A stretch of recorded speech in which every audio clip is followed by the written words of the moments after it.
free rewards na kayang magpalakas ng inyong karakter, pero sa karamihan dito guys ay sinasayang lang. Ito na ang ating chance para makakuha tayo ng mas maraming reward dito sa ArcheAge War.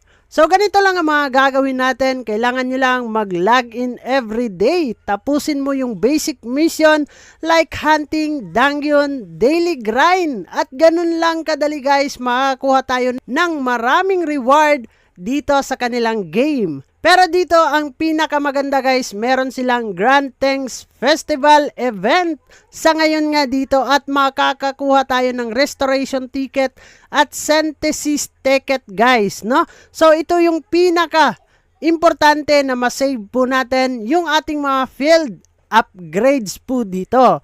Pero ito ang ating tandaan, always gagamitin lang natin ito sa ating higher gear. Wag po dito sa lower gear guys, kasi nasasayang po yung mga ticket na makukuha po natin dito sa game po nila.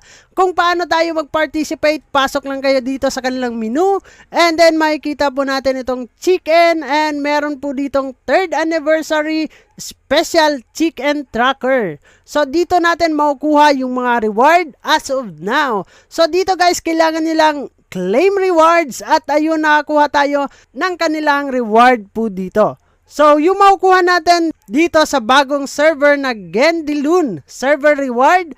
So first, makakuha tayo ng legendary grow summoning ticket, and second, record signet, and then third is yung ating garden leaf fortune chest, and then fourth is yung ating garden favor legendary bound, coin selection chest, and legendary mount summoning ticket, and then Hora Mount training guide. So kung kayo ay hindi pa nakapaglaro dito sa ArcheAge War, ano pa yung inaantay ninyo para kayo naman ay makakuha dito ng limpak-limpak na pa-reward po nila? So ano pa yung inaantay natin? Follow for more and bye-bye!